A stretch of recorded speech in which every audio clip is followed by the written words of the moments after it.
ಇಲ್ಲಿ ನಾವು 10 ಹಕ್ಕೊತ್ತಾಯಗಳನ್ನು ಸರ್ಕಾರದ ಮುಂದೆ ಮಂಡಿಸ್ತಾ ಇದ್ದೇವೆ. ಅದರಲ್ಲಿ ಮೊದಲನೆಯದು, ದಕ್ಷಿಣ ಕನ್ನಡ ಜಿಲ್ಲೆಯಲ್ಲಿ ಸರ್ಕಾರಿ ಮೆಡಿಕಲ್ ಕಾಲೇಜು ಮತ್ತು ಸೂಪರ್ ಸ್ಪೆಷಾಲಿಟಿ ಆಸ್ಪತ್ರೆ ನಿರ್ಮಾಣ ಆಗಬೇಕು. ಅದೇ ರೀತಿ ಜಯದೇವ ಹೃದ್ರೋಗ ಆಸ್ಪತ್ರೆಯ ಘಟಕವನ್ನು ಮಂಗಳೂರಿನಲ್ಲಿ ಸ್ಥಾಪಿಸಬೇಕು. ದಕ್ಷಿಣ ಕನ್ನಡ ಜಿಲ್ಲೆ ತಮಗೆಲ್ಲರಿಗೂ ಗೊತ್ತಿರುವ ಹಾಗೆ ಎಜುಕೇಷನ್ ಹಬ್ ಅಂತೆಲ್ಲ ಕರೀತಾರೆ. ಆದರೆ ಇಲ್ಲಿ ಖಾಸಗಿ ಮೆಡಿಕಲ್ ಕಾಲೇಜುಗಳ ಲಾಬಿ ಬಹಳ ಜೋರಾಗಿದೆ. ಕೋಟ್ಯಾಂತರ ರೂಪಾಯಿಗಳು ಒಂದು ಸೀಟಿಗೆ ಪಡೆಯುವಂತಹ ಒಂದು ವ್ಯವಸ್ಥೆ ಮತ್ತು ಒಂದು ದೊಡ್ಡ ಒಂದು ಬಿಸ್ನೆಸ್ ಆಗಿದೆ.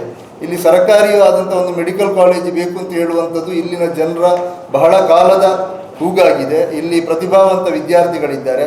ಆದ ಕಾರಣ ಸರ್ಕಾರ ಈ ಬಜೆಟ್ನಲ್ಲಿ, ಕಳೆದ ಬಜೆಟ್ನಲ್ಲಿ ಸುಮಾರು 8 ಜಿಲ್ಲೆಗಳಿಗೆ ಸರ್ಕಾರಿ ಮೆಡಿಕಲ್ ಕಾಲೇಜನ್ನು ಘೋಷಣೆ ಮಾಡಿದ್ದಾರೆ. ಈ ಬಜೆಟ್ನಲ್ಲಿ ನಮ್ಮ ಜಿಲ್ಲೆಗೆ ಘೋಷಣೆಯನ್ನು ಮಾಡಬೇಕು. ಅದಕ್ಕೆ ಬೇಕಾದಂಥ ಅನುದಾನವನ್ನು ಮೀಸಲಿಡಬೇಕು. ಅದೇ ರೀತಿ ದಕ್ಷಿಣ ಕನ್ನಡ ಜಿಲ್ಲೆಯಲ್ಲಿ ಸರ್ಕಾರಿ ಕಾನೂನು ಕಾಲೇಜನ್ನು ಸ್ಥಾಪಿಸಬೇಕು. ನಮ್ಮ ಜಿಲ್ಲೆಯಲ್ಲಿ 3 ಕಾನೂನು ಕಾಲೇಜು ಇದೆ. ಅದು 3 ಕೂಡ ಖಾಸಗಿ ಕಾನೂನು ಕಾಲೇಜ್ ಆಗಿರ್ತದೆ. ಆದ ಕಾರಣ ದಕ್ಷಿಣ ಕನ್ನಡ ಜಿಲ್ಲೆಯಲ್ಲಿ ಒಂದು ಸರ್ಕಾರಿ ಕಾನೂನು ಕಾಲೇಜು, ಲಾ ಕಾಲೇಜ್ ಆಗಬೇಕು ಅಂತ ಹೇಳುವಂಥದ್ದು ನಮ್ಮ 2ನೇ ಬೇಡಿಕೆ. ಅದೇ ರೀತಿ 3ನೇ ಬೇಡಿಕೆ, ಮಸೀದಿ ಮದರಸಾಗಳಲ್ಲಿ ಕರ್ತವ್ಯ ನಿರ್ವಹಿಸುತ್ತಿರುವ ಮುಸ್ಲಿಂ ಧಾರ್ಮಿಕ ಗುರುಗಳಿಗೆ ಉಸ್ತಾದ್ ವಸತಿ ಬಡಾವಣೆಯನ್ನು ನಿರ್ಮಾಣ ಮಾಡಬೇಕು. ಇಲ್ಲಿ ಬೇರೆ ಬೇರೆ ಸಮುದಾಯದ ಅರ್ಚಕರ ಹೆಸರಿನಲ್ಲಿ ಕೂಡ ಬಡಾವಣೆ ಇದೆ. ಅದೇ ರೀತಿ ಶಿಕ್ಷಕರ ಬಡಾವಣೆಗಳು ಕೂಡ ಇದೆ. ಬೇರೆ ಬೇರೆ ರೀತಿಯಾದಂಥ ಬಡಾವಣೆಗಳನ್ನು ರಾಜ್ಯ ಸರ್ಕಾರ ಈ ಹಿಂದೆ ಅಲೌಟ್ ಮಾಡಿದೆ. ಅದೇ ರೀತಿ ಒಂದು ಬಹಳ ಚಿಕ್ಕ ಸಂಬಳಕ್ಕೆ ದುಡಿಯುವಂತಹ ಒಂದು ವರ್ಗವಾಗಿದೆ ಮುಸ್ಲಿಂ ಧಾರ್ಮಿಕ ಗುರುಗಳು. ಅವರ ಶ್ರೇಯೋಭಿವೃದ್ಧಿಗೆ, ಅದೇ ರೀತಿ ಅವರ ವಸತಿ ವ್ಯವಸ್ಥೆಗಾಗಿ ವಸತಿ ಬಡಾವಣೆಯನ್ನು, ಮೌಲಾನಾ ವಸತಿ ಬಡಾವಣೆಯನ್ನು ಸ್ಥಾಪನೆ ಮಾಡಬೇಕು ಅಂತ ಹೇಳುವಂಥ ಒಂದು ಬೇಡಿಕೆಯನ್ನು ನಾವು ಸರ್ಕಾರದ ಮುಂದೆ ಇಡ್ತಾ ಇದ್ದೇವೆ. ಅದೇ ರೀತಿ ದಕ್ಷಿಣ ಕನ್ನಡ ಜಿಲ್ಲೆ ಅಂತ ಹೇಳುವಂಥದ್ದು ಬಹಳ ಸುಂದರವಾದಂತಹ ಒಂದು ಜಿಲ್ಲೆ.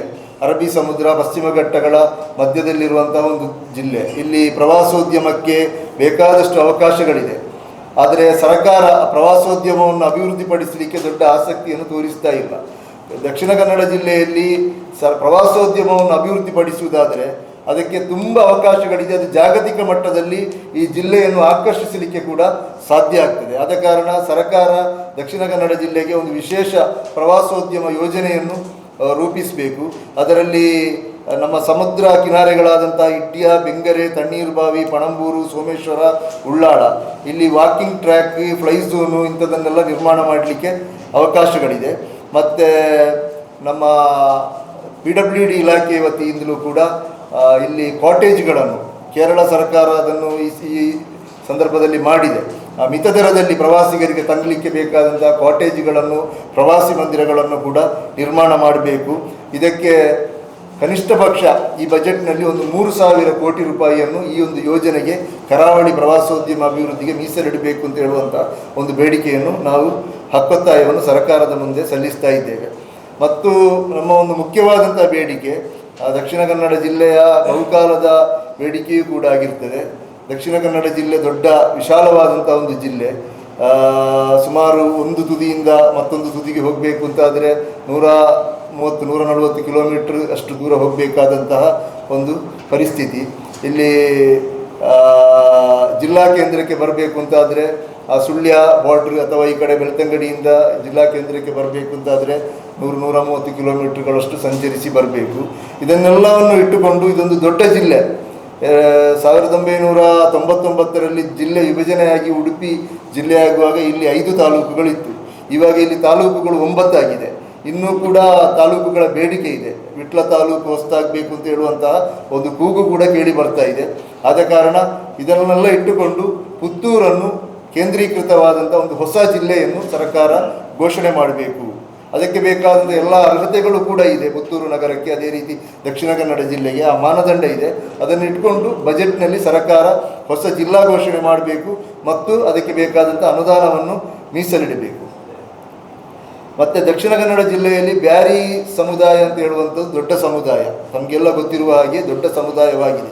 ಬ್ಯಾರಿಗಳದ್ದು ವಿಶೇಷವಾದಂಥ ಸಂಸ್ಕೃತಿ, ಆಚರಣೆ, ವಿಚಾರಗಳು, ಬಹಳ ಒಂದು ಅವರ ಒಂದು ವಿಭಿನ್ನವಾದಂತಹ ಒಂದು ಸಂಸ್ಕೃತಿಯನ್ನು ಹೊಂದಿದಂತಹ ಬ್ಯಾರಿ ಸಮುದಾಯ ಈ ಜಿಲ್ಲೆಯ ಆರ್ಥಿಕತೆಗೆ ದೊಡ್ಡ ಕೊಡುಗೆಯನ್ನು ನೀಡುವಂತಹ ಒಂದು ಸಮುದಾಯ. ಈ ದೇಶದಂತಲ್ಲ, ಜಗತ್ತಿನ ಎಲ್ಲ ಕಡೆಗಳಲ್ಲಿಯೂ ಕೂಡ ಬ್ಯಾರಿಗಳಿದ್ದಾರೆ. ಸರಿಸುಮಾರು ಜಗತ್ತಿನಾದ್ಯಂತ ಸುಮಾರು 15ರಿಂದ 18 ಲಕ್ಷ ಬ್ಯಾರಿಗಳು ಇದ್ದಾರೆ ಅಂತ ಒಂದು ಅಂಕಿಅಂಶದ ಪ್ರಕಾರ ಸಿಗುವಂಥ ಮಾಹಿತಿ. ಇಷ್ಟೆಲ್ಲ ದೊಡ್ಡ ಒಂದು ಸಮುದಾಯಕ್ಕೆ ಇಲ್ಲಿ ನಮ್ಮ ಬೇಡಿಕೆ ಏನು ಅಂತ ಹೇಳಿದರೆ ಒಂದು ಬ್ಯಾರಿ ಅಭಿವೃದ್ಧಿ ನಿಗಮವನ್ನು ಸ್ಥಾಪನೆ ಮಾಡಬೇಕು. ಈಗಾಗಲೇ ಅದರ ಬಗ್ಗೆ ಹೋರಾಟಗಳು ಕೂಡ ಆರಂಭವಾಗಿದೆ. ಕೆಲವೊಂದು ಸಂಘಟನೆಗಳು ಕೂಡ ಆ ಬಗ್ಗೆ ಧ್ವನಿ ಎತ್ತಾ ಇದೆ. ನಾವಿವತ್ತು social democratic party of India ಸರ್ಕಾರದ ಮುಂದೆ ಮಂಡಿಸ್ತಾ ಇರುವಂಥದ್ದು ಬ್ಯಾರಿ ಅಭಿವೃದ್ಧಿ ನಿಗಮವನ್ನು ಸ್ಥಾಪನೆ ಮಾಡುವ ಮೂಲಕ ಆ ಬ್ಯಾರಿಗಳ ಅಭಿವೃದ್ಧಿಗೆ ಬೇಕಾಗಿ ಸರ್ಕಾರ ಶ್ರಮಿಸಬೇಕು. ಅದೇ ರೀತಿ ಬ್ಯಾರಿ ಸಮುದಾಯದ ದೊಡ್ಡ ಒಂದು ಬೇಡಿಕೆಯಾದಂತಹ ಬಹುಕಾಲದ ಬೇಡಿಕೆಯಾದಂತಹ ಬ್ಯಾರಿ ಭವನವನ್ನು ಮಂಗಳೂರಿನಲ್ಲಿ ಸ್ಥಾಪನೆ ಮಾಡಬೇಕು ಅಂತ ಹೇಳುವಂತಹ ಒಂದು ಬೇಡಿಕೆಯನ್ನು ನಾವು ಇಡ್ತಾ ಇದ್ದೇವೆ. ಇದು ಎರಡನ್ನೂ ಕೂಡ ಸರ್ಕಾರ ಈ ಬಜೆಟ್ನಲ್ಲಿ ಘೋಷಣೆ ಮಾಡಬೇಕು. ಮತ್ತು 7ನೇ ಬೇಡಿಕೆ, ನಮ್ಮ ಬೆಂಗಳೂರಲ್ಲಿ ಏನು IT ಫೀಲ್ಡಲ್ಲಿ ಇಡೀ ಜಗತ್ತಿನಲ್ಲಿ ಗಮನ ಸೆಳೆದಂತಹ ನಗರ ಅಂತ ಹೇಳಿದರೆ ಬೆಂಗಳೂರು. ಇವತ್ತು ಬೆಂಗಳೂರು ಬಿಟ್ಟರೆ ಕರ್ನಾಟಕದಲ್ಲಿ ಅದಕ್ಕೆ ಅವಕಾಶಗಳಿರುವಂತಹ ಒಂದು ನಗರ, ಒಂದು ಜಿಲ್ಲೆ, ಅದು ದಕ್ಷಿಣ ಕನ್ನಡ ಜಿಲ್ಲೆ ಮಂಗಳೂರು. ಆದ ಕಾರಣ ಮಂಗಳೂರಲ್ಲಿ ಆ ಒಂದು IT ಡೆವಲಪ್ಮೆಂಟ್ ಮಾಡಲಿಕ್ಕೆ, ಮಾಹಿತಿ ತಂತ್ರಜ್ಞಾನ ಕ್ಷೇತ್ರವನ್ನು ಡೆವಲಪ್ಮೆಂಟ್ ಮಾಡಲಿಕ್ಕೆ ಇಲ್ಲಿ ಏರ್ಪೋರ್ಟ್ ಇದೆ, ಹಾರ್ಬರ್ ಇದೆ, ಇಂತಹ ಸಾರಿಗೆ ವ್ಯವಸ್ಥೆಗಳೆಲ್ಲ ಇದೆ.